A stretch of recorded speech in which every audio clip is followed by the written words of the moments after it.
Welcome to the PowerPoint that we have for the chapter on global stratification, which should be chapter 9.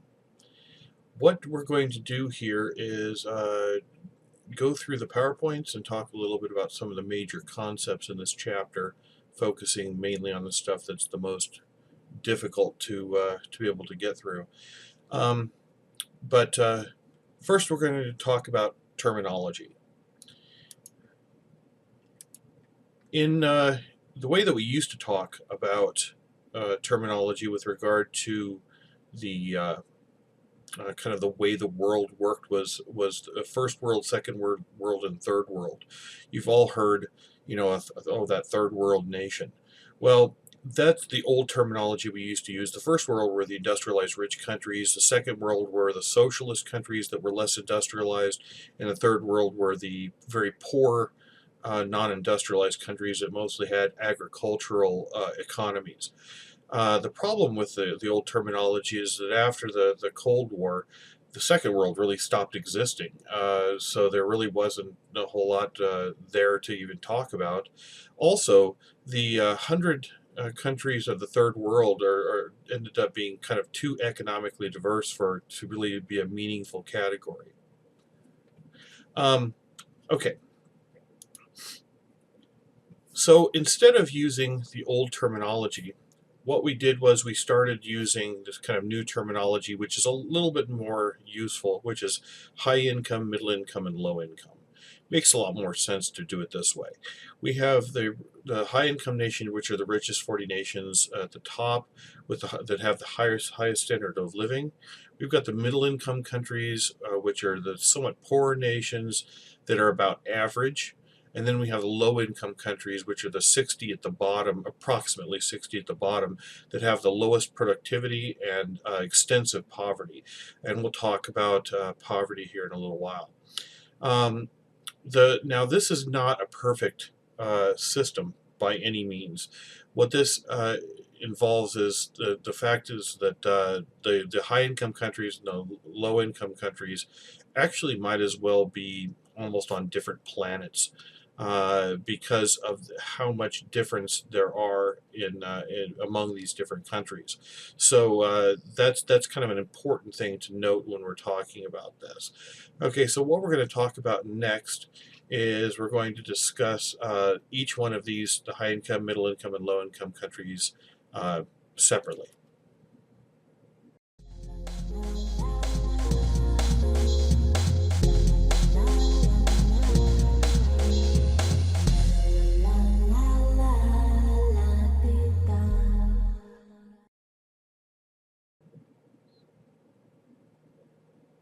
All right, so as we were saying, the three different types of countries, according to how we categorize them today, is high income, middle income, and low income countries. The high income countries are the countries that were, quite frankly, on the cutting edge of the Industrial Revolution, over 2 centuries ago. Starting around the Industrial Revolution, the general time period that happened was around 1750. Most historians agree that that really was kind of the key time in terms of a date. These are countries that have about almost 65% of the world income. They control the markets of the world, and so therefore they end up having more control over other countries. So these are the high income countries that you normally think about: the United States, obviously, Western Europe, Japan, Australia, Canada, and so on. And a lot of the when you say Western, and even some of the northern European countries like Germany. So in a way to think about this, to give you an example, here we've got, as you can see, a couple of pie charts. This shows the distribution globally of income and of wealth. If you look at they're separated by quintiles, so you have the richest 20%, the second richest 20%, the kind of the middle 20%, which is the green, the fourth 20%, and second to the bottom, and then the poorest 20%. And if you look at all global income together, then you can see that the wealthiest countries, the top 20%, have 77% of all of the income in the world. Uh, and then you see over on global wealth, you see that the wealthiest 20% have nearly 85% of all of the wealth. So this is pretty dramatic. And then you can see as it goes down on both of these pie charts that not only is income very, very unequally distributed around the world, but wealth is even worse. So that's kind of an important thing to keep in mind.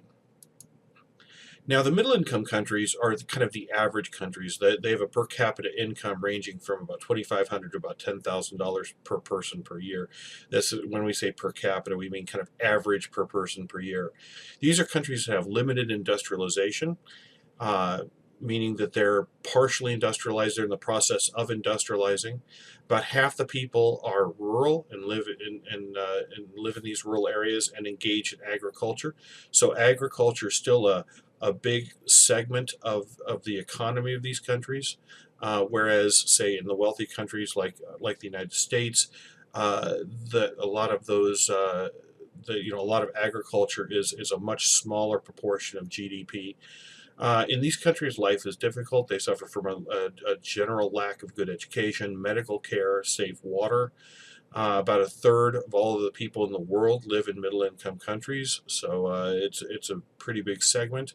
This includes countries like Russia, the Eastern European countries, Latin America, and some of the African countries, mostly the more northern African countries above the Sahara Desert. Finally, we have the low-income countries. The low-income countries are the 60 nations at the bottom, around 60. It kind of fluctuates a little bit, obviously. Um, they have more than half of the world's population, slightly more than half. They're very poor rural economies. These are mostly agriculturally based economies. They have very, very limited industrialization, if any. The life expectancy for these countries is not very long. I think the lowest is around 45 years, which is very, very low.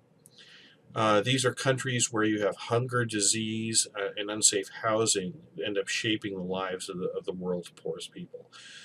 So this is would be sub-Saharan Africa, and much of Asia is in this category. And of course, Asia also includes India, which is part of Asia.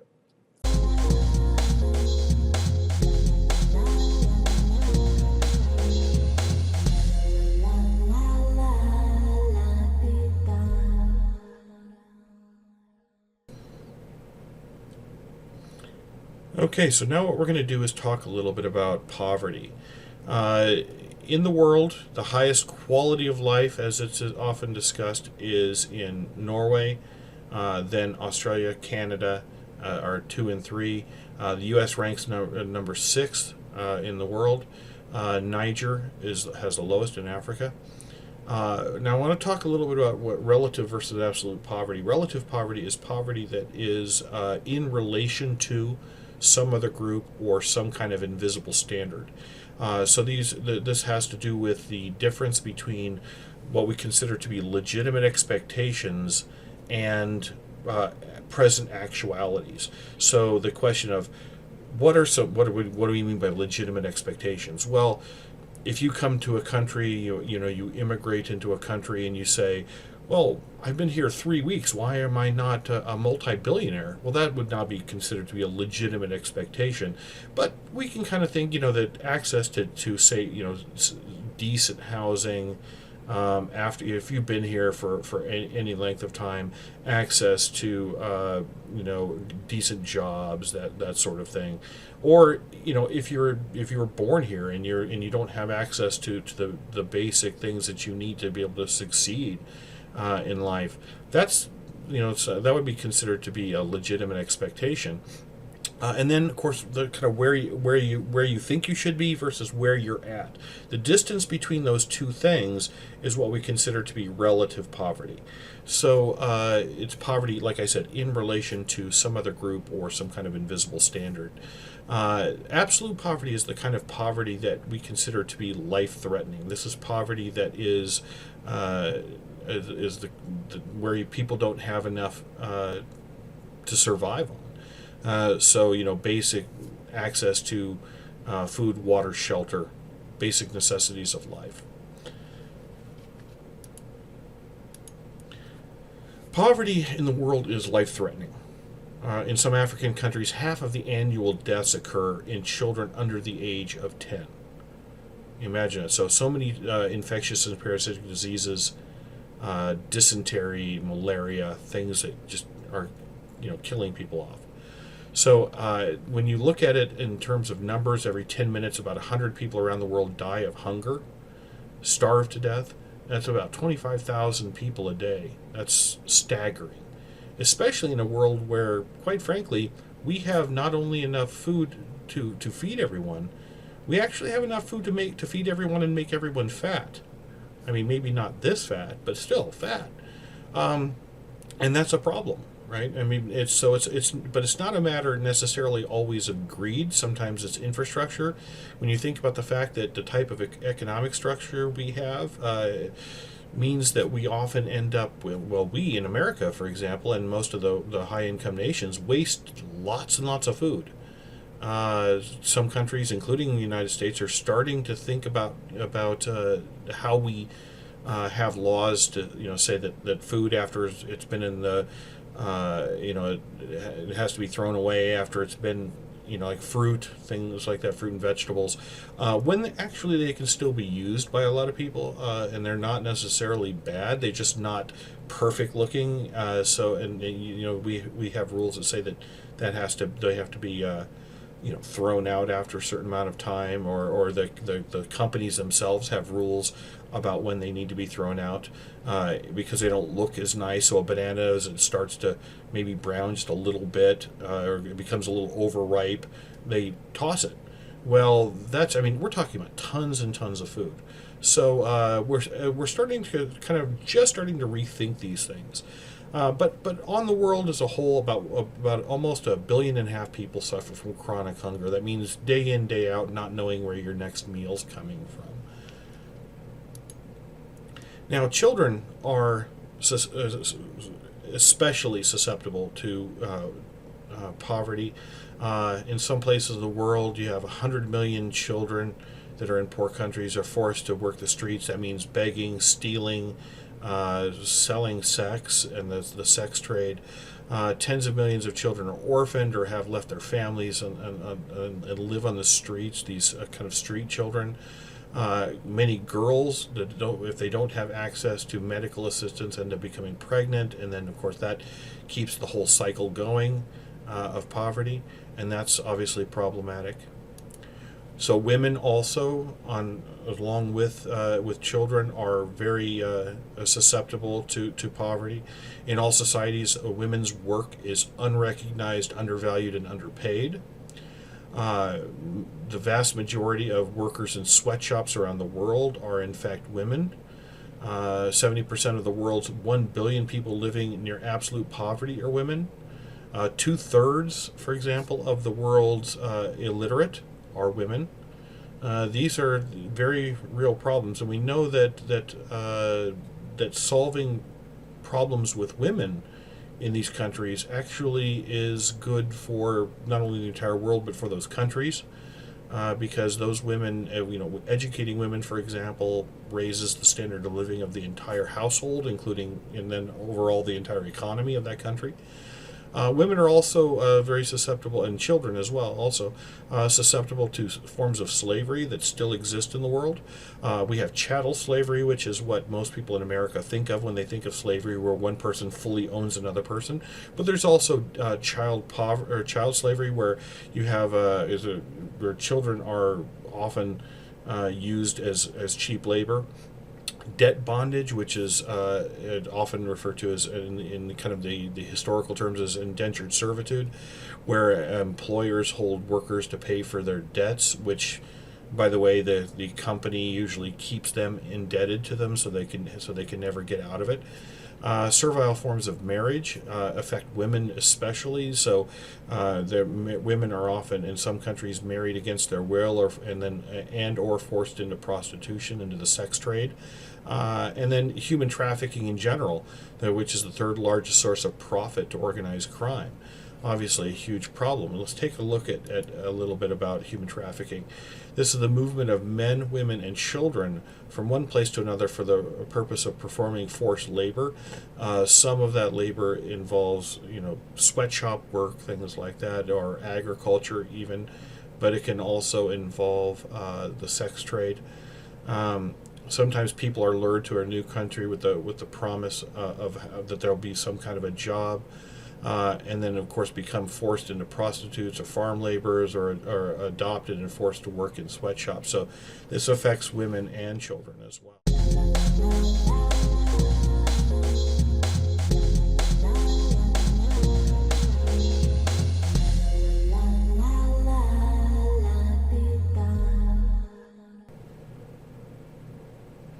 Okay, so the last two things I want to deal with in this chapter that I want to make sure I focus on is modernization theory and dependency theory. These are the two big theoretical perspectives that are important for us to deal with because they require a little bit of explanation. They're not really that hard, but they're a little bit complicated if you try to read them in the text.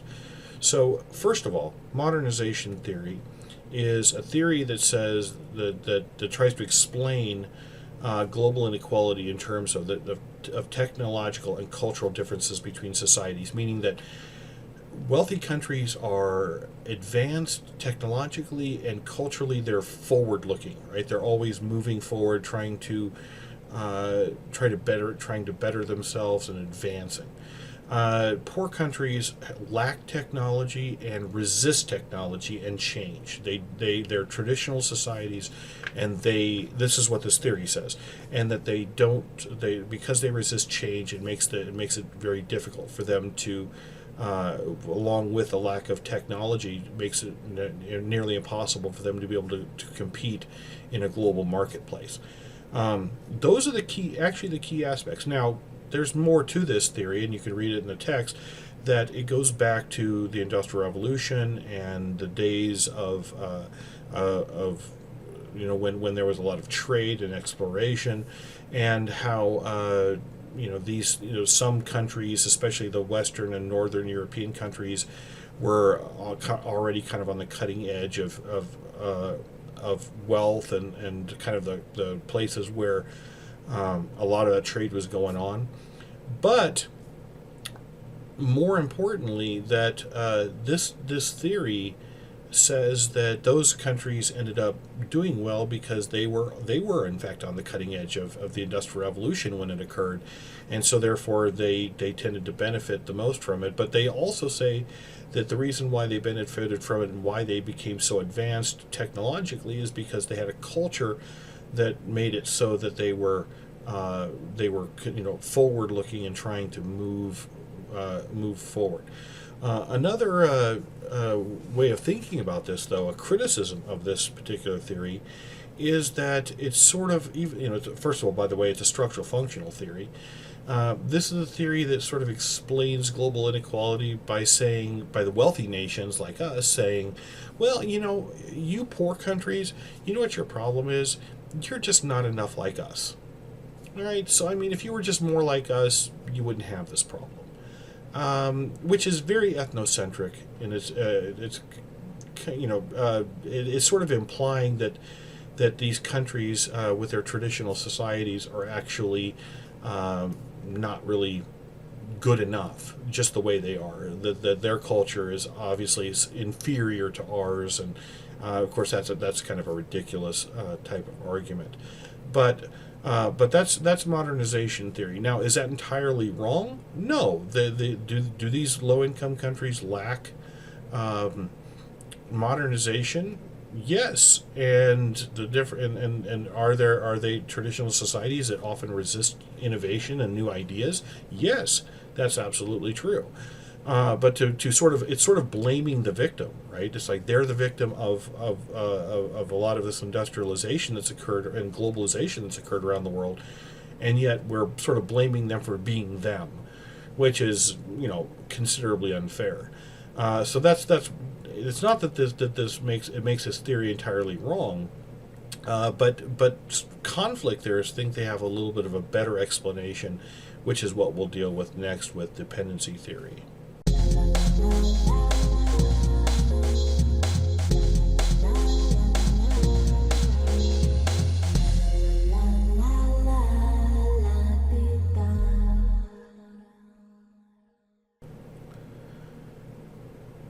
Okay, so we saw that modernization theory had this kind of belief behind it that the reason why poor countries are poor is because they just lacked the technological innovation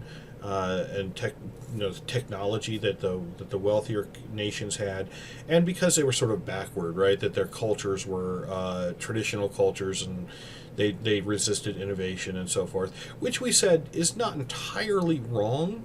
But conflict theorists actually say, look, that's not the whole story. The whole story has more to do with the fact that global inequality benefits wealthy countries at the expense of poor countries. So dependency theory was developed to say that the reason why there's global inequality is because of the historical exploitation of the poor countries by the rich countries. The reason why rich countries are rich is because they have historically exploited poor countries, basically mostly for their natural resources and for their cheap labor.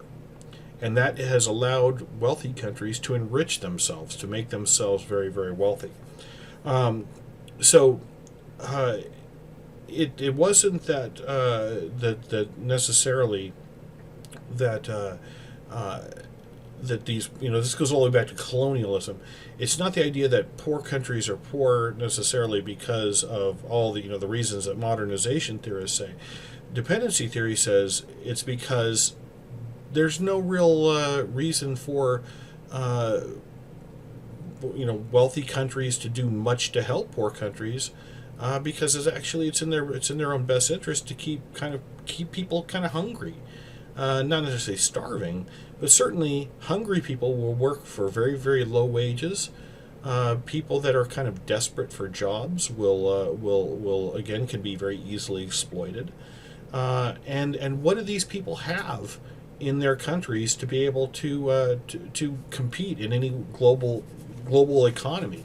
The only thing that they have that anybody wants to buy is their cheap labor and their natural resources, and that could be timber, it could be precious metals, it could be the fact that they're growing crops for wealthy countries. So using up their natural resources and selling it off, and providing cheap labor for the global economy is really all they have that they can use to compete. And of course that is showing. It's also saying that the reason why this happens is not because poor countries are backward. It's because wealthy countries have been kind of created the game. They've rigged the game and made it so that poor countries are poor because rich countries have exploited them, and by the way, continue to do so according to these dependency theorists. Now, this is like I said, this is a conflict theory. So those are the two major theories in this in terms of global inequality, of trying to understand why poor countries are poor. Both of them are trying to answer the question of why are poor countries poor. Modernization theory says that poor countries are poor because they have a traditional society and because they lack technology. So the answer, according to modernization theory, is modernize them, right? That the responsibility of wealthy countries is to help modernize them. Well, we really kind of haven't done as much of that as we probably could have. Dependency theory says, yeah, the reason why we haven't done that is because we don't want them to you know raise up too far in terms of standard of living. We need poor countries, and poor people to do all the crappy labor that the rich countries don't want to do, to be able to exploit them. And so dependency theory has says that's the reason why there is global inequality on the scale that we have. So those are just those are the two theories and obviously those are going to be test questions. So I just wanted to let you know. But I thought maybe a better explanation would be good here, so that you could get your head around it when you're reading it in the book.